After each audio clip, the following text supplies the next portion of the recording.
Hi,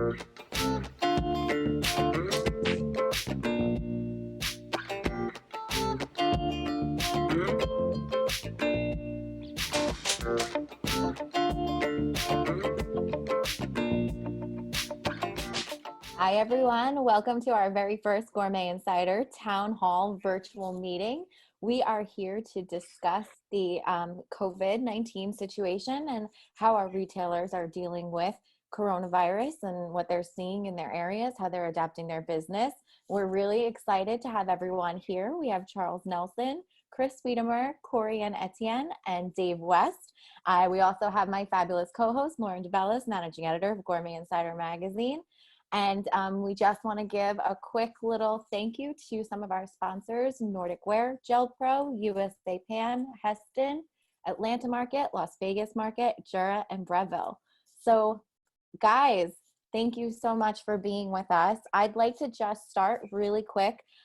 Dave West, I'm going to start with you. I just want to know what's going on in your neighborhood. What does coronavirus look like for you right now? And you know, what are you seeing in your area of the world? So let's go, Dave. Well, we've actually been closed. Charles and I were having a conversation with this earlier. We've been closed since around the 20th of March. Even though we probably could have stayed open based off the specifics of it, the optics just didn't look very good for us to do it. Luckily, last night, the governor allowed for retail stores to open back up at 25%, or I'm sorry, at as long as they could do social distancing at 25% capacity. So for our purposes, we're at 4,500 square feet, so we have a pretty good amount of ability to handle with customers. And then he also did allow for all of our restaurants to do, if they have outdoor seating, they can do outdoor seating with social distancing. And then they can also do indoor seating at 25%. So what that means to us as a retailer is, especially this time of year, our cooking classes are about 50% of sales, especially as we move into kids' summer camps. And so what that allows us to do is, especially over the next couple of weeks, to start classes back up. Demonstrations, no more than 10 people, probably our hands-on 6 to 8, and maybe give us some practice on some of the new things that we have to do from social distancing. We're trying to avoid having to put any kind of barriers in because I really don't want to have to screw things to the walls that a week, 2 weeks from now we go, okay, that's not needed anymore. We're going to try to let the customers tell us what's the right thing for them. Here in Florida, it's kind of across the board. I would say New York is probably, in fact, most states are probably similar. You have some hot spots, which South Florida is a big hot spot, so very similar to New York City. The Tampa Bay area does not have nearly as many, although it does have some. So we're kind of also following along with Publix, which is the large grocery store chain. Yep. So we're going to let the customers kind of tell us what's right, when's the right thing, what feels comfortable. We met with all of our staff yesterday. We were fortunate enough to be able to get the PPP, so we brought them back. We met with them and started putting that together, a plan to execute. We're also fortunate that HTI, our buying group, KC, their leadership, put together a phenomenal beginning plan, things to think about, almost like a puzzle. So you didn't have to go, oh my God, what the hell am I going to do? There were some really good things to think about. It drove us really well with that. So we're hopeful that next week will be, by this time next week, the retail store will be open, and within 3 weeks, probably doing some cooking classes. Charles, what's it look like over in your neck of the woods across the country, huh? Yeah, I'm living in and working in the Bay Area, and we were one of the first counties to be shut down in the whole country in mid-March. I looked at the order, and it looked like we were considered an essential business, so we've been open throughout this whole exercise. The shelter-in-place order has just gotten extended through May 31st, so whatever life is like now is going to continue pretty much this way for at least another month.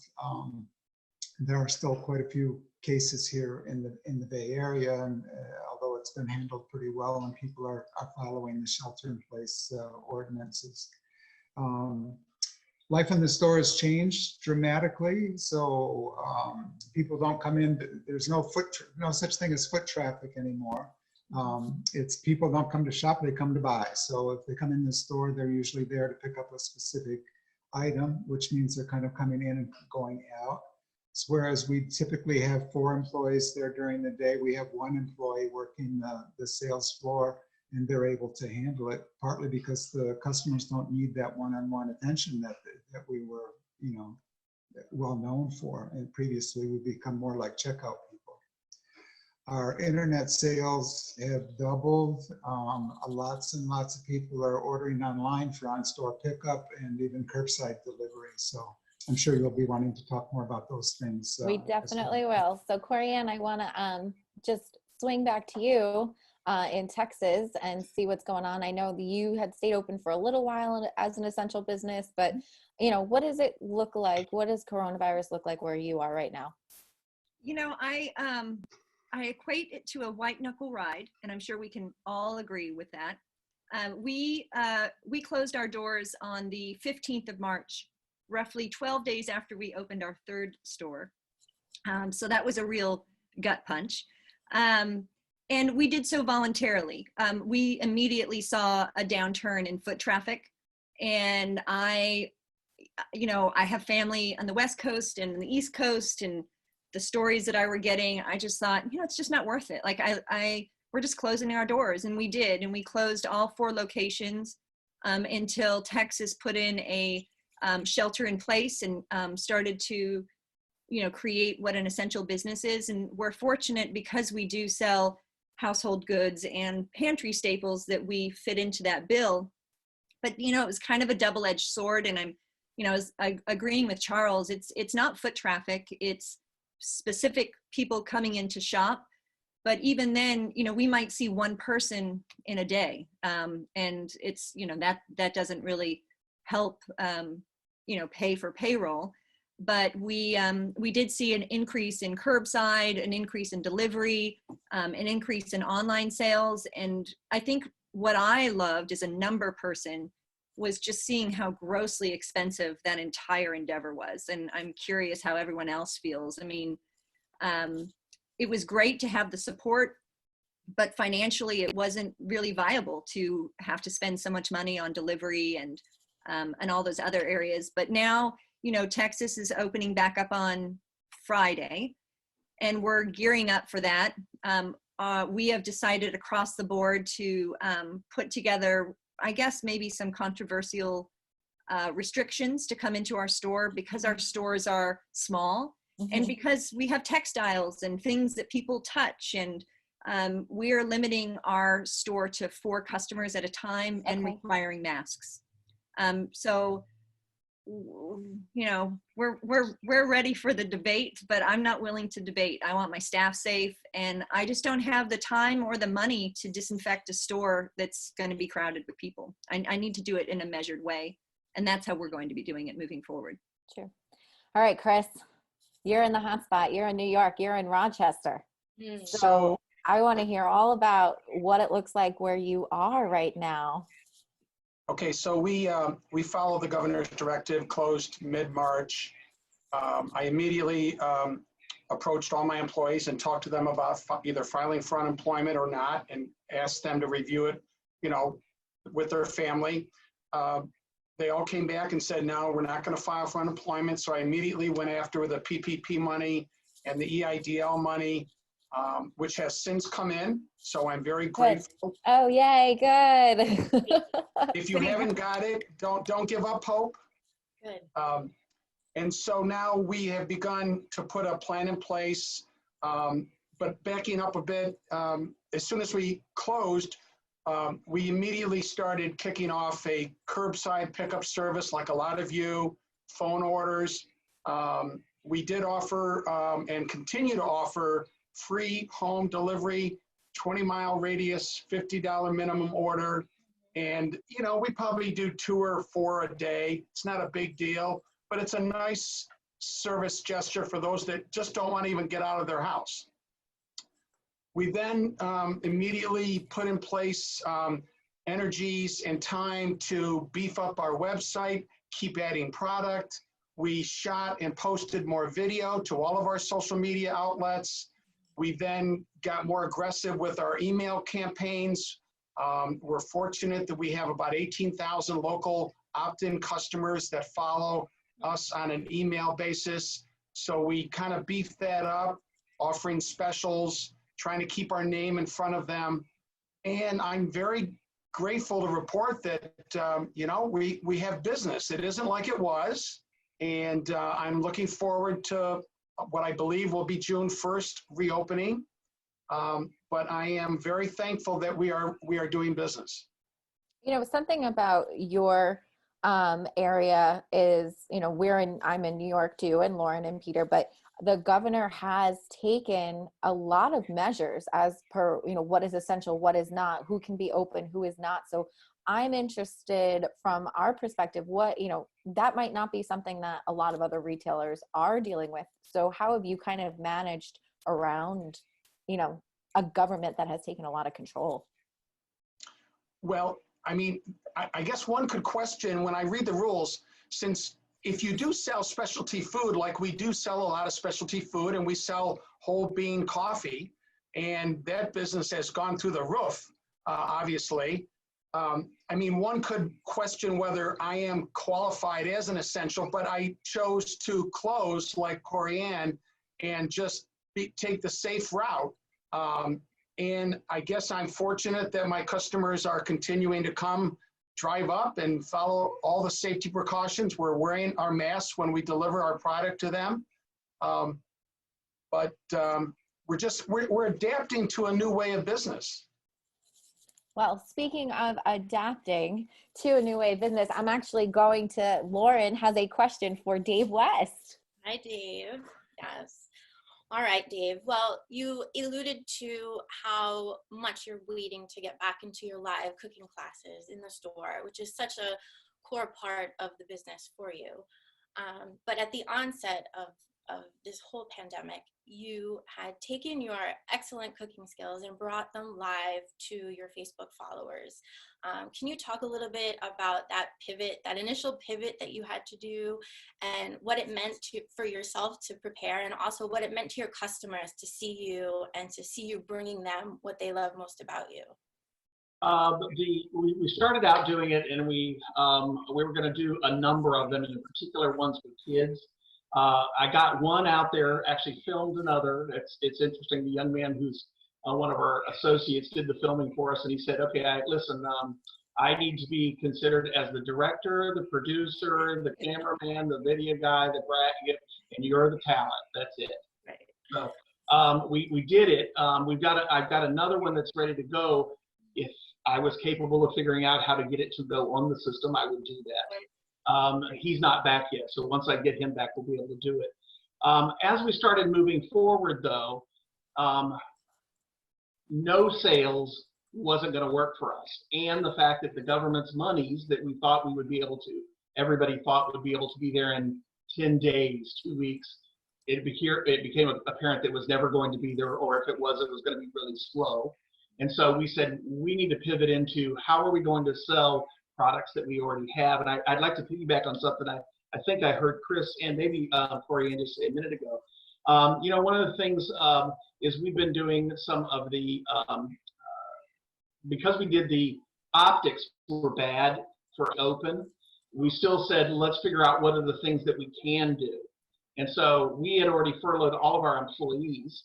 We did the same things Chris did, and only one of them has applied for unemployment, and he just doesn't feel comfortable coming back yet, but he'll be back. So it's been me and Karen. Karen is my wife. She does the buying and all financial part of the business, and so the two of us have been in the store, and we realize now how valuable all of our staff is, because it is a bitch being up on that floor, and because just as Chris said, or maybe it was Corianne said about how expensive, it's also much more labor intensive when you're having to deal with the back door or curbside and the phone ringing and ringing it up and hunting where things are. All of those things were a big challenge for us. Because we sell Big Green Egg too, just like Chris, we probably could have stayed open. We're selling unbelievable amounts of Big Green Egg stuff. They're the only vendor that we've been able to, that we paid. We want to keep paying them so that they'll keep delivering to us. I'd also mention too, and I don't know if we'll get to it, just that a lot of the vendors have been sending out some really great specials. And one of the things I've been talking with them about is I already have those specials in store now. Okay, so if you're, we're going to discount something and you're going to give this special to the customer and they want us to put it out on Facebook, I already have that. So there's no sense sending them to the vendor to do it. I've already got it. So I've asked them, can I take your artwork? Can I take the special, the information that you're giving us to put on our Facebook, and can I use that same special and then use, like Chris said, to the 18,000 customers that we have, can I get them to buy that stuff? So for example, Freeling, we do black cube pans, sold out of all the black cube pans. Freeling just put out an air fryer. They're the one that they've discontinued that's several $100s. I've got a couple of those in store. Sold both of those today. Okay, so now they're helping us because we're selling off inventory that we already have. I don't have to give my customer to somebody else and let them hope to get through to it. Not that there's not another company that's doing it. Zweeling's doing a phenomenal job for when it comes to that. But this is just a way that vendors have to help us. And by the way, Freeling has stepped up to the plate too and is giving us a credit back for things that we're going to put on sale that we already had. And so I think there's some more opportunity for us to do that in the future too. But back to your.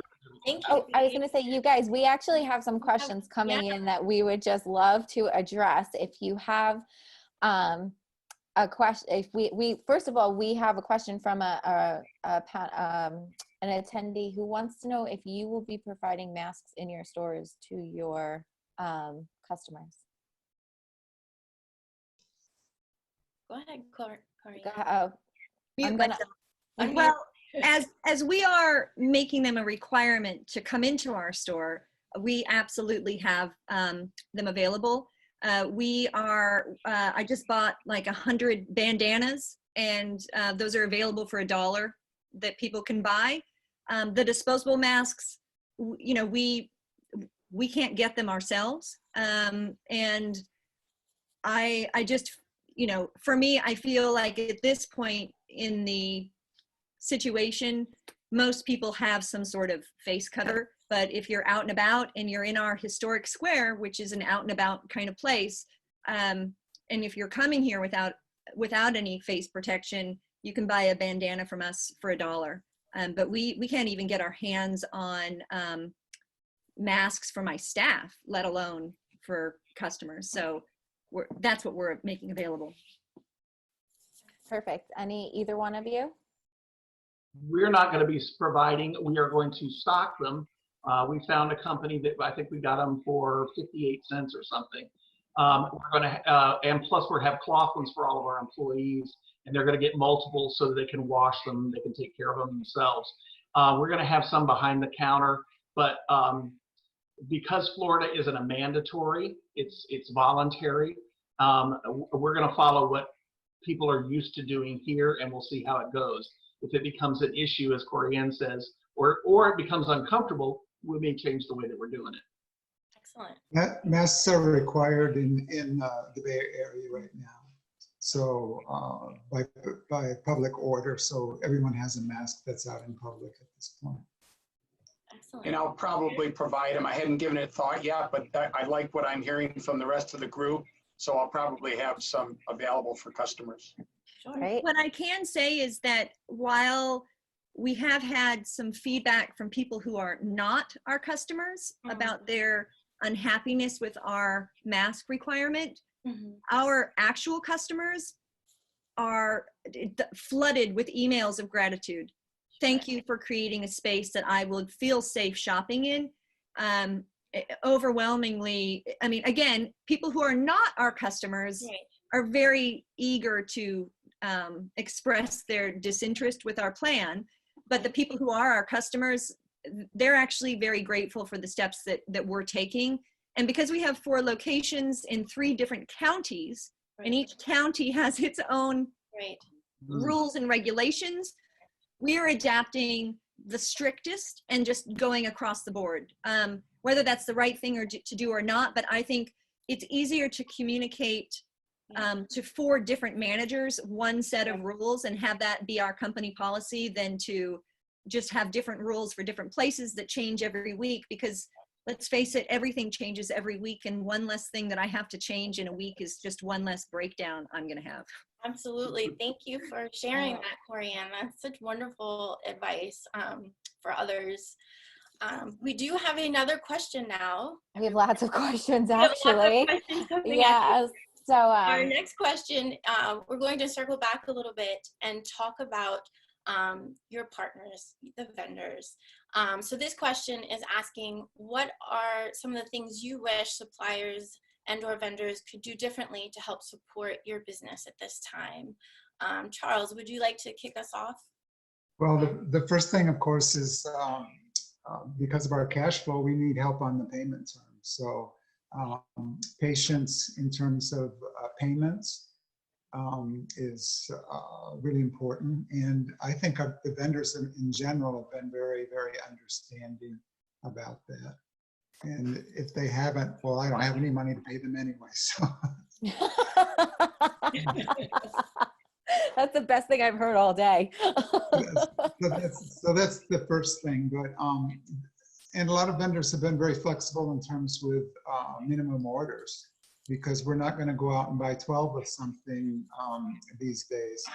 So when I'm talking with our buyer and I say we need to get this and that, she goes, well, the minimum order is $750, and I go, well, call them, see what they say.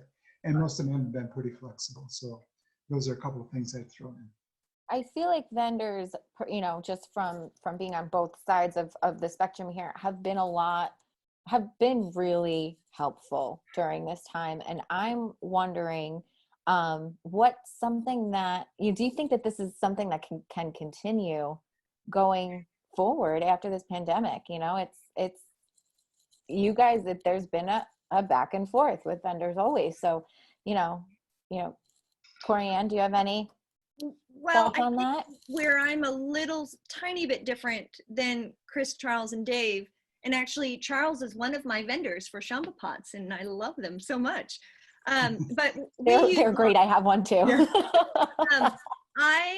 Well, first of all, we made a decision to cripple our cash flow at the start of this and have been paying our staff and all of our vendors out of my retirement fund, frankly, because we knew that as much as we needed our customers to come in, our biggest fear was that because we work with small and mid-size vendors for the most part, because we're specialty and handmade goods, my anxiety about whether or not my vendors will be there when this is over is pretty high.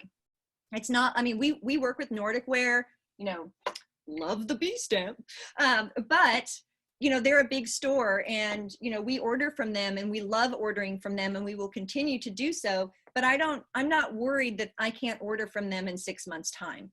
What I'm worried about are these smaller vendors that are makers. I've got people who make European vintage linen tea towels for me, and she's got children and homeschooling. So it's just really interesting where I'm at, because I know in a heartbeat I can get manufactured goods, even though they're taking a longer time to get to me because of disruptions with logistics. But it's the smaller stores that smaller vendors. I'm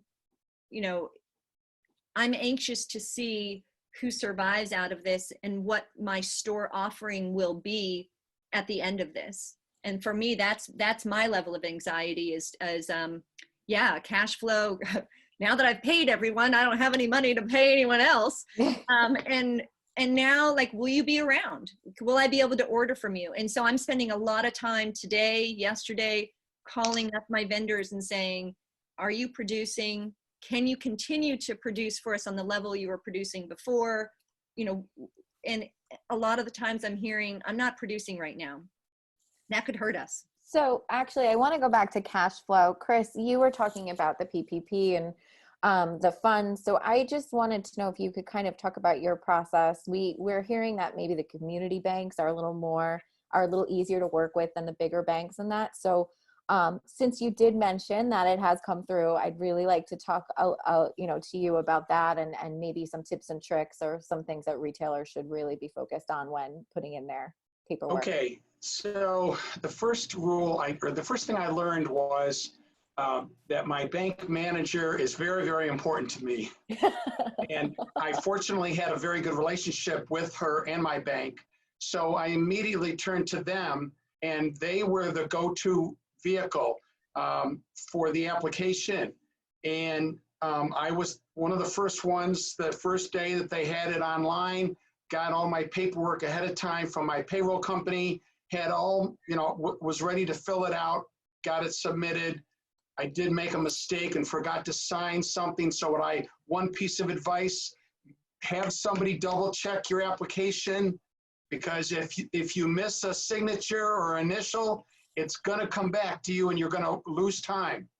As some of you may know, Congress did just approve and the president signed another $250 billion or whatever the amount ended up being for the second round of funding.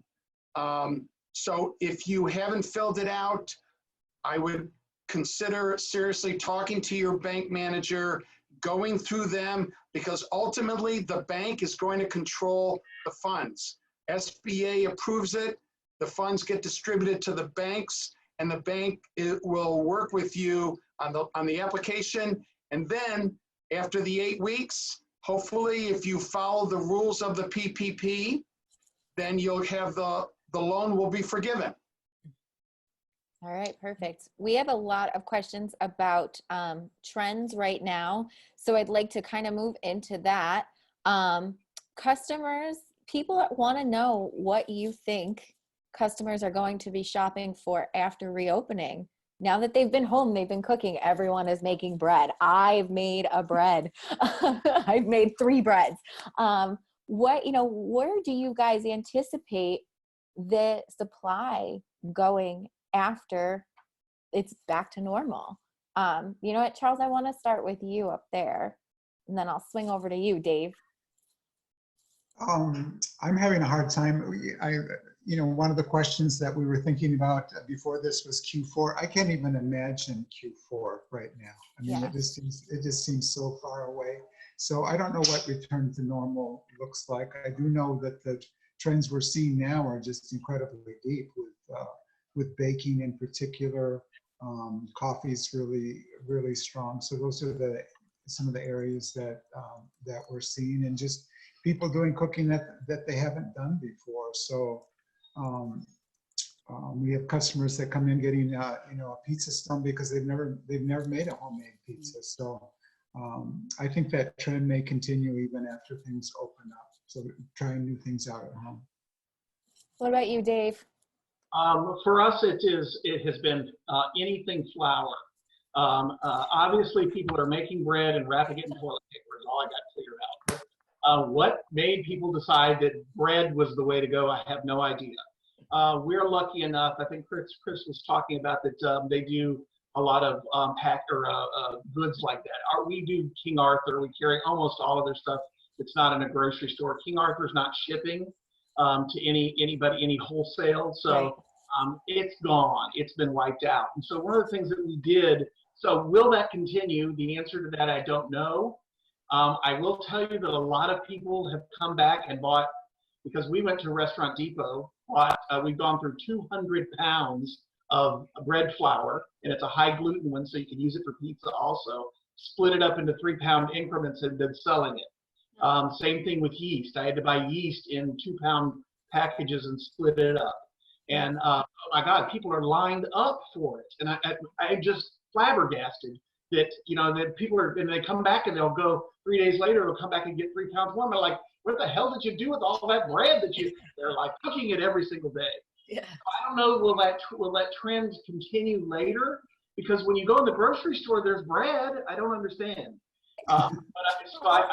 Everyone's got time now. I mean, What do you do on the weekends when you can do nothing? Well, let's see, I can bake a bread. And, so really plan on doing, we do a big business with King Arthur anyway. Yeah. And we do that. We're starting to see people getting better bakeware. They're looking for unusual baked pans, you know, everything from a baguette pan. They're trying to start cooking those things up. Anything pizza. They want pizza, pasta. I was looking. You realize that we're still talking about bread, right, Dave? Now we happen to sell wine too. Wine has gone crazy. And I'm not just counting the amount of wine that Karen and I have consumed, but also we're actually starting to drink wines that have been low supply, but not little, you know, haven't been sold really well. Right. Excellent. So there's, I think that the good news is I think that all of our customers really want to do business with us. And so they're trying to figure out what things that we sell that they will be able to do and use. Big Green Egg, of course, has been huge for us. Anything charcoal, starters, accessories, changing out the different pieces they have in it has been big. I think that will continue. Barbecue was already on a huge increase anyway. Right. And I think that'll continue. What about predictions and in-store traffic? Corianne, what do you think? I wish I had a golden ball. I know. But, okay, so before I answer that, I do want to say just on trends, and I might be a crazy person, and we are going to open a children's store. You are, and we're okay with it. We're okay with it. I think there's a lot of baby making happening right now, and I predict a hell of a lot of stuff around children. So we've already even noticed our children's baking section, which was needed an apology. Now it's beefed up. Right. And it's going really well. But I just think in general, like anything baby related, baby eating spoons, anything for weaning, I think December, January, it's going to be a hot topic. So that's what I'm putting my money on is the baby making and the babies that are coming. But in terms of lots of pizza, bread, and baby making. But I think that foot traffic is just an interest, because I've got the 4 locations, I'm able to really see where and how people are, what they're doing. And I would say that at least in Texas, we're opening up this weekend.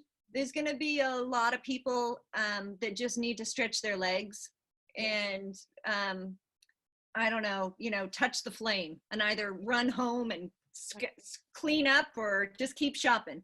But we are buying for our slowest month. We are only buying things that we know are selling. And as a result of that, I've got a document somewhere on my desk that's got all these lines on it. We're just about to start dropping lines left, right, and center, because we're no longer going to save space for something that's not turning over. And I think this is a really, really great time to figure out what your customers want. Because really, when you push it down to essentials and people are buying what they need rather than what they want as an impulse buy because it's pretty and shiny, those are the things that, at least me personally, that's what we're going to invest in for the next 12 months. Is we're still going to have about 30% shiny, pretty objects that you just want to have because you want to have them. Right. But for the most part, we're lowering our price point. So we're going to be looking for items that are within that kind of recession-proof area. We're looking for items that are focused on family and home, and home cooking. Sure. And we're looking for the items that people are buying or asking for, and we're just getting rid of everything else. That's great. I think, Dave, Chris, you have your hand up. Do you want to add something to this? Oh, I'm sorry. Are you asking me, Lauren? I think Dave wanted to say something, but I just want to make sure we're going to go back to what the vendors part can do at some point. Yes, we will. Sure. I agree wholeheartedly with Corianne. I think our product mix is going to change significantly. I think we have a good opportunity for people to buy knives and cookware and electrics because they've been trapped in a house with stuff that was terrible. They may not buy it today. They may not buy it in the next 2 months. For people that haven't been impacted a lot financially, they got $1,200 each of them, and they're already, they're buying a Big Green Egg. They're buying an air fryer. They're buying some of those things. So hopefully that will help some. But I think that I think long term we're going to see it. I don't know that we're going to see it because I think we're going to have some recession-proof things for a few months. Absolutely. Chris, we'll come to I you. actually, Chris, I just wanted to address you with the foot traffic because like we've talked about, you're in New York. So do you think that because you're a smaller store, more controlled store versus going into Home Depot down the street with millions of people, that you may be more apt to see foot traffic bounce back a little bit more versus a bigger box store or, you know, other places in the area? I mean, I feel like New York is where people are probably the most afraid to go anywhere. So. You know, I want to believe that that will be the case, but I'm going to hold back my judgment. I mean, I'm the consummate optimist. I believe the glass is always half full. So I'm going to go with the belief that my customers will want to be in stores that they feel comfortable and confident, have followed the safety rules, have cleansed their products, have masks available and Purell available if they want. I'm going to do whatever it takes to make them comfortable. And if we have to, play the social distance game, we will do whatever makes the customer feel comfortable. And so to answer your question, I'm going to believe that that will benefit me. So speaking of cleaning, we actually have a question about how are you going to handle cleaning and sanitizing the products that your customers are touching? I know that one of our other retail friends, Ginger Coble in Alabama, said that she's going to be, she'll pick them up, she'll walk around the store, and then she'll be cleaning and sanitizing in between. So do you guys have any ideas or any processes or, anything kind of brewing in your head? So. Well, let me ask a question of the group. Sure. I guess if we've been closed to walk-in traffic all this time, I guess I'm asking myself this: what do we need to cleanse other than the common denominators, like the doorknobs, the register, all the things that we share? But if the product hasn't been touched by customers, is that something we must do or should do? I would say, first of all, you don't have to, because the virus supposedly is dead after a few days period of time. So that's not the issue.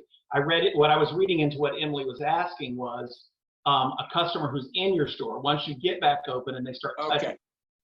The reality is if you go to the grocery store and watch what they're doing, they're touching it anyway. There's no way that you're going to ever, we have 15,000 items.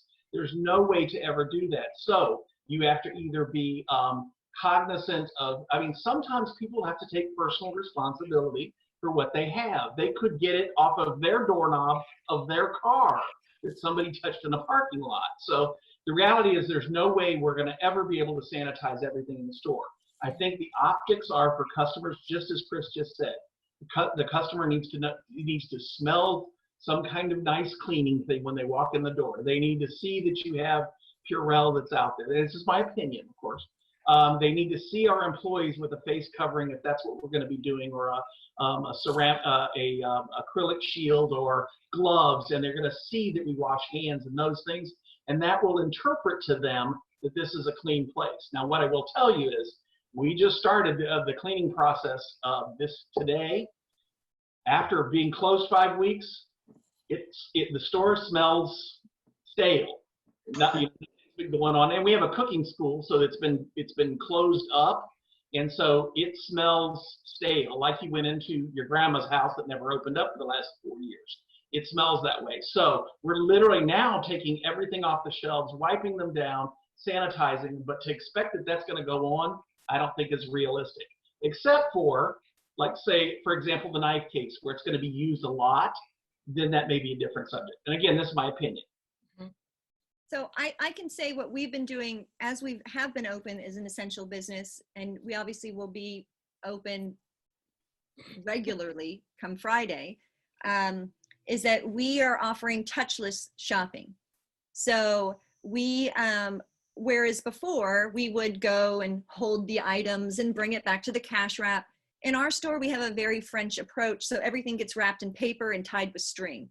So we have communicated to all of our customers, when you come into the store, there's a section, we give you a bag and you can put your items into the bag, and then that bag gets dropped off on the counter. We can see what's, what you're buying. We ring that up 6 feet away. And then underneath the counter is all of our paper. So if you want to wrap it with paper so it doesn't clink, you can, and all of the bags. So our customers are touching their bags and their product. We're not touching anything from any customer. And that's worked really well for us. It's been incredibly uncomfortable because we're very hands-on and we like to walk the bag to the door and say thank you and touch someone on the shoulder and 2 kisses and a hug, but no, not anymore.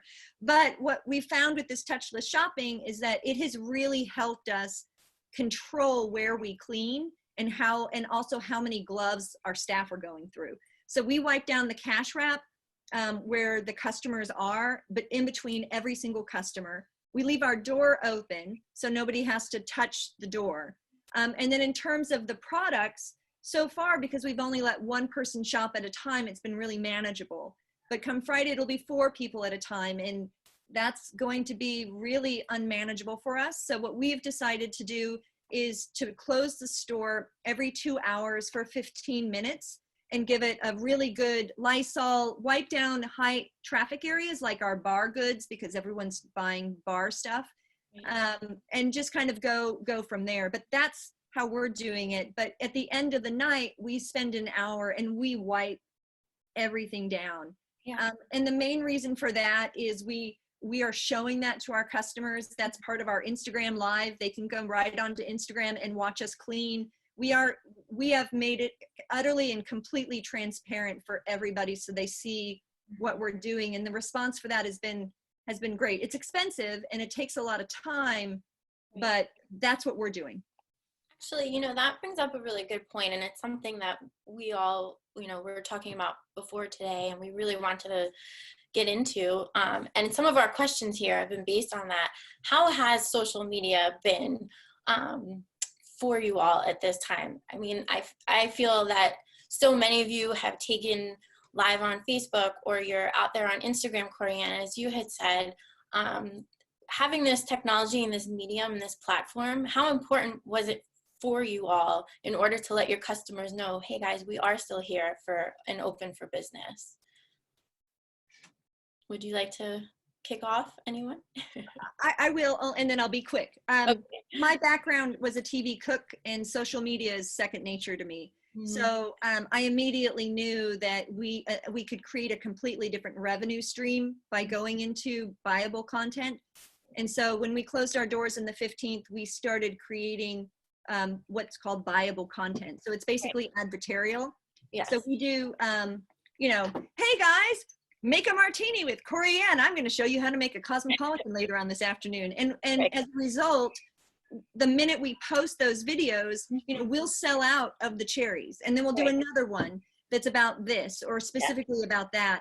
Mm-hmm. So for us, social media has allowed us to create that experience with our customer, but we've also noticed that since shelter in place, mm-hmm. our online community has grown by about 26%.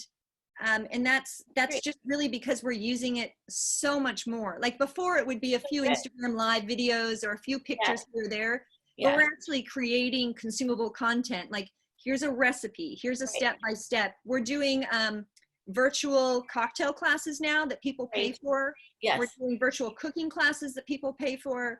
So we're like Dave has got, he was saying at the beginning how he's kind of, event-based. We are half of our revenue is based on events. And so not having events has crippled us, but being able to create virtual events has really helped us. Yeah. And Chris, I see you nodding your head quite a bit out there in New York. Do you have anything to add to this on how you all have handled? Oh, Chris, you're on mute, buddy. There you go.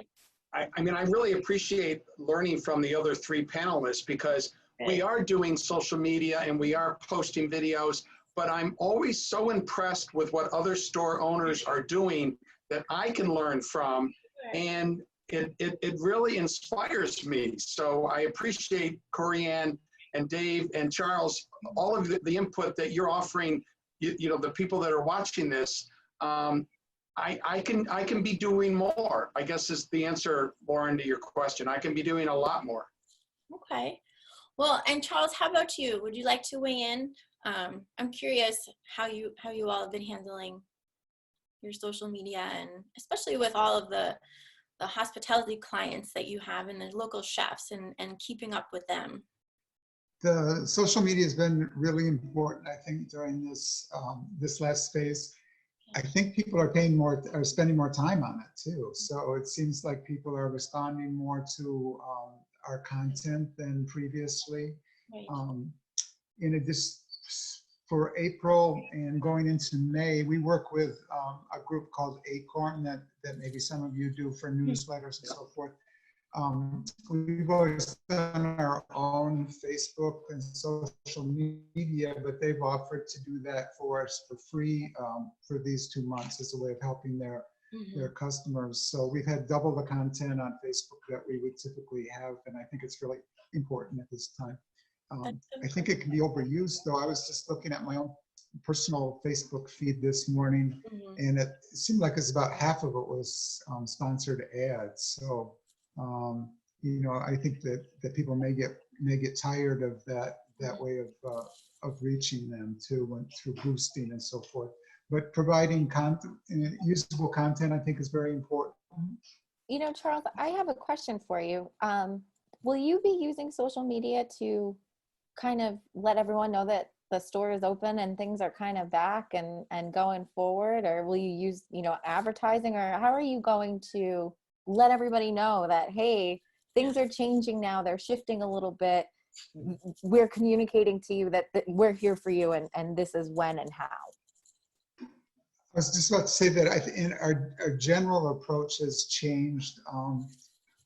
In all of our marketing, it's not sale-based. We're not saying, you know, come rush down to the store because we're celebrating this or that, or 30% off this. It's much more subtle and low-key, and it's trying to be more usable content. So that's really been the focus. Also communicating directly to our customers. I sent out through our newsletter, kind of a personal letter that's changed, that lets people know what we're doing, and how we're viewing this. Another one thanking our employees and our customers. So it's been more direct communication than typically than we've done. What's up, Chris? I see you. Well, I was going to just add what I've done with, I network with about 9 other local retailers. We've had this kind of ad hoc group. We call ourselves the Retailers of Distinction. We are all Rochester-based, family-owned, some second, third generation families. And it's a great group. We do it more for camaraderie and support and drinking lots of wine. But we decided as a group to put together a TV commercial that we are going to run the moment that New York allows us to open up. And then we all bought A-frame signs that we will put on our street that say, you know, welcome back, shop local. Oh, how lovely. Just trying to kind of generate some enthusiasm, some interest at, you know, it's time to go back and support your local favorite store. Yeah. What about you, Dave? How are you telling everyone you're back?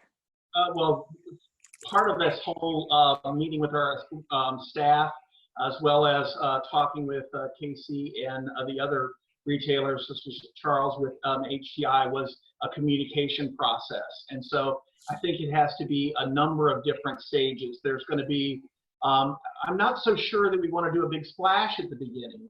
I think it's let's step into the water. I think, and in fact, I copied down something I really loved what Corey Ann said, and that's touch the flame. I kind of like that, of just kind of getting in there to see what the water's like, get it going. Because I don't necessarily believe that they're going to open the doors and they're going to flood through. I don't know that that'll be the case. Wonderful if it is, but I don't believe that that'll be what it is.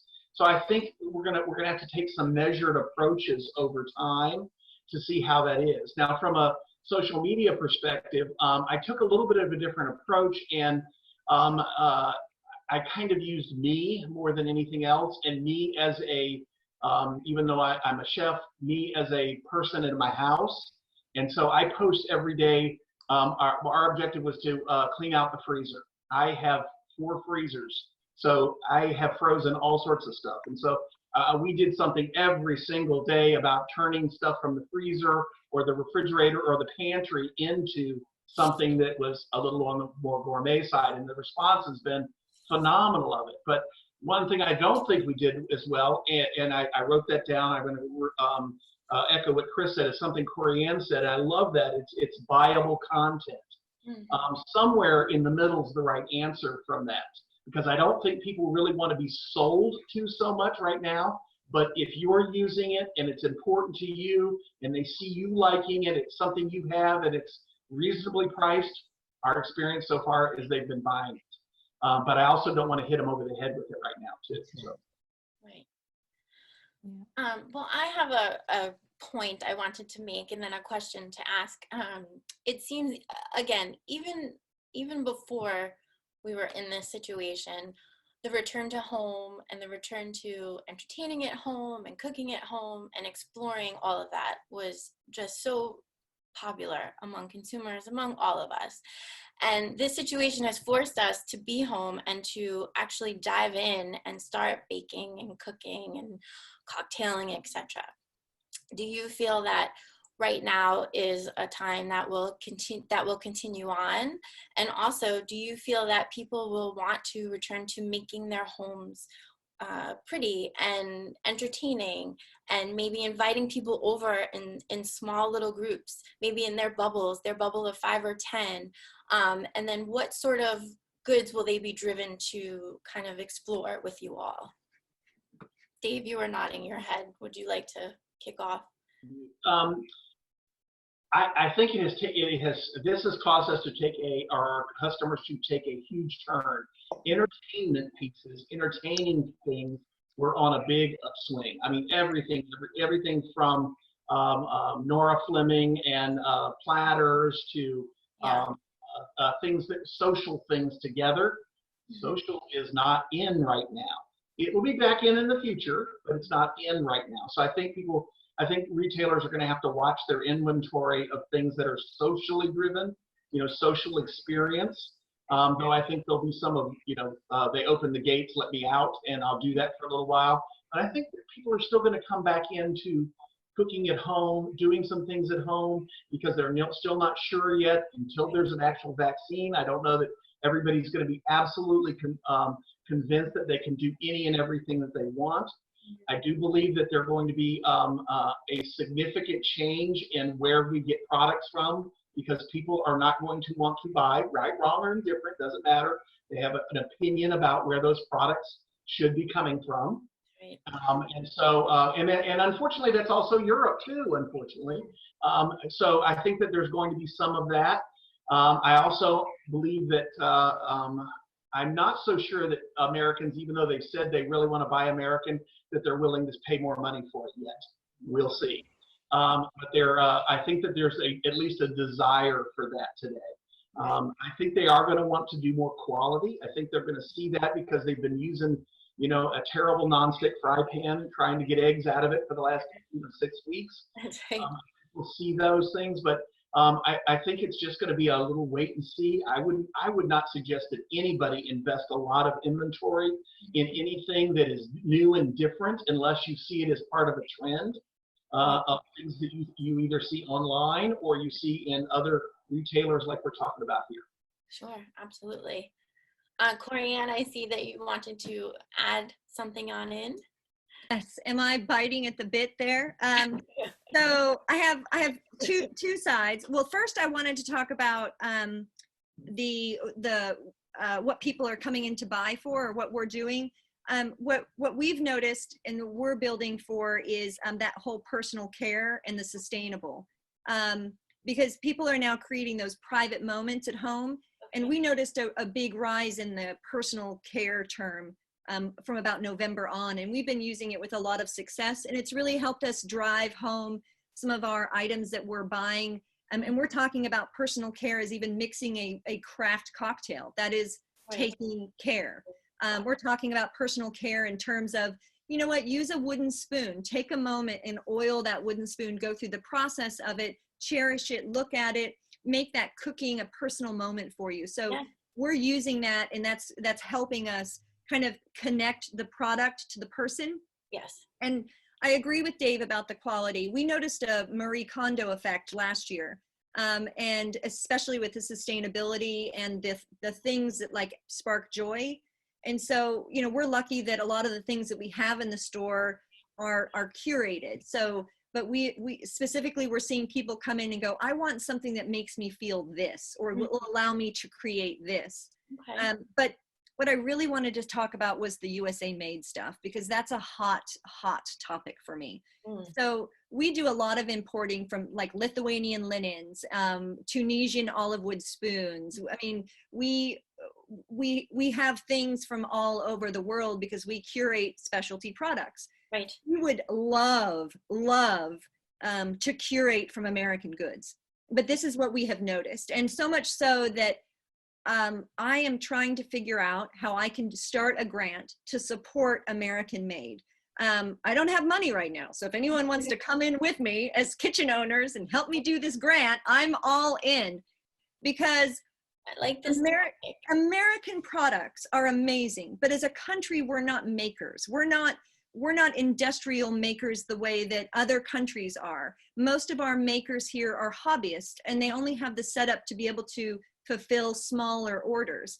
And those orders are often very expensive. And so then we have to order something that's expensive because it is truly made by hand by one person in their garage. Right. And then we've got to mark that up to sell it. Well, most people don't want a $110 rolling pin because they don't see the value in it. They want one that looks beautiful and handcrafted, but they don't want to pay the price. And a good example are those engraved rolling pins. We had handmade engraved rolling pins that cost $110, and those were beautiful. We sold maybe 20% of that stock. And then Amazon came out with the factory made one for $20, and everybody went to buy the factory made one. Now, we don't sell the factory made one. We sell the handmade American one. People aren't buying that.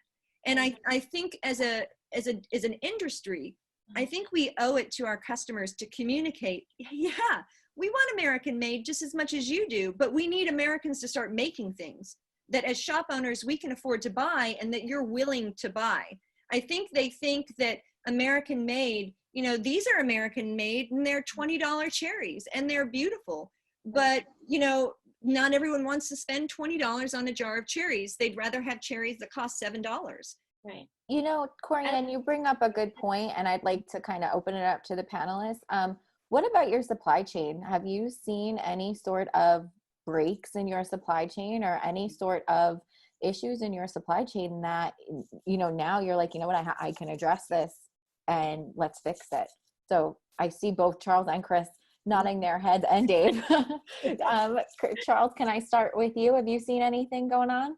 Well, one of our big suppliers, Norpro, isn't manufacturing, so, and they're one of the things that are selling really well now. So that's a big hit for us. As far as I know, that's the only one that seems to be, well, the Richmond Kettle is another one that we sell from England, and they're shut down completely. I can't think of any others right now. Sometimes it's taking a little bit longer. Right.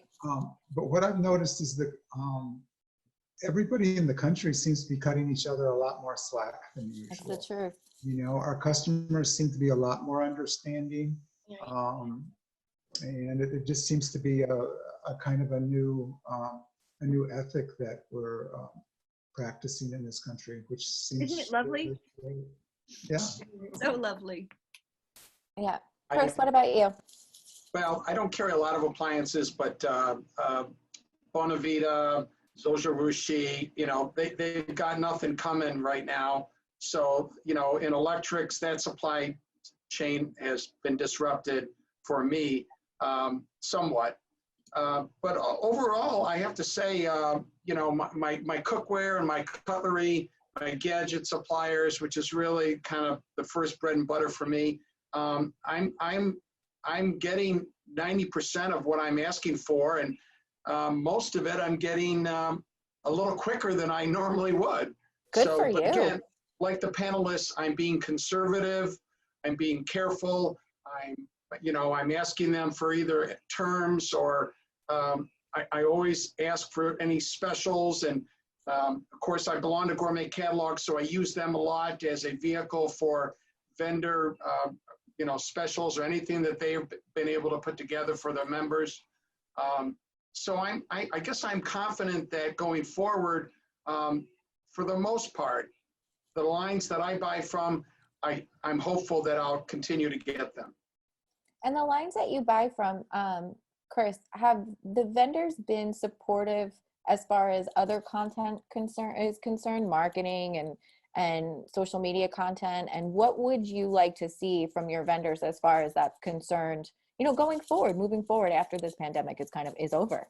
Yeah, that's a really good question, Emily. And I'm already seeing like Henkel has this drop ship program. I don't know if you guys are in Korean or are looking at that, but they have a partner relationship where you can send the customer right to their URL and they'll drop ship it. You don't touch the product, but you get a commission. I think it's like 20, 30%, whatever it is. It's not the normal.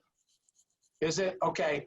And then Zavoir, they're doing something very similar where they're drop shipping. So, I think there's going to be some new programs that come out of vendor relationships that may or may not make sense for retailers. Obviously, I'll look at each one individually, but my hope is that vendors will continue to be flexible with any terms, will continue to look at either unique products or exclusive type products or exclusive type pricing, just anything that can help us keep our margins and push the product out. That's great. Dave? Oh, Dave, take yourself off mute. I would say I'm glad we got back to the vendors because first of all, I think the vendors have been 99% have been phenomenal. There's a couple of things that I think vendors can do, in my opinion, for us. One is turn off the automatic things that come out from your business. So anything that says a statement, here's what's going to automatically come out that you need to buy, etc. So behave more like we're an individual partner together. So turn off all that automatic stuff because it just gets into a pile and we don't have any money to spend anyway. So if we could turn off some of that stuff, that would be helpful. I also believe that the vendors that we've owed money to because we have their product have been very supportive. Anybody we've talked to, so I would encourage every retailer, no news is not good news. So pick up the telephone, send them an email, talk with them, let them know what your situation is. Charles is in a situation, he's open, but he's significantly down. Others of us were closed. You can't get blood out of a rock. Tell them that. This is what I'm not going to order from you anymore for a while. You don't have to worry. Or better yet, is there something that we can do together to sell off the product that I already have? If I can do curbside delivery or home delivery or put it on the internet, etc. What can we do together? So those are the comments that I would have for vendors on some items there. Terms would be nice, but frankly, I think it just has to be individual. Everybody's in a different boat. You have to pick up the phone and talk to them. These are people that we're in business with every day, and it's not a vendor versus retail situation. It needs to be a partnership. As in terms of things that we've, other than food, everything that we've ordered, and we haven't ordered a lot, but everything we've ordered has come when we wanted it to be. But food products, and in particular, like I said, King Arthur has been really tough because their factories are closing down, or some of their distribution. They've got the food; it's sitting somewhere in a warehouse, but they can't get the distribution because a lot of food is driven by distribution companies. So that's another whole issue there. But I would really encourage every single retailer to pick up the phone and talk to the vendors that you really want to do business with and you want to be in business long term. All right, you guys, guess what? we are wrapped. So I just want to say thank you all so much. Thank you again to our sponsors. I know that this was a great roundtable town hall for me. I learned a lot. I know Lauren has learned a lot. I'm so excited to have you guys. And then, you know, we just want to remind you that this is recorded. We're going to send the link out to attendees. And yeah, I don't have anything else. I'm really, you know, this is it. We're done. Can I say thank you? Thank you for taking the time today.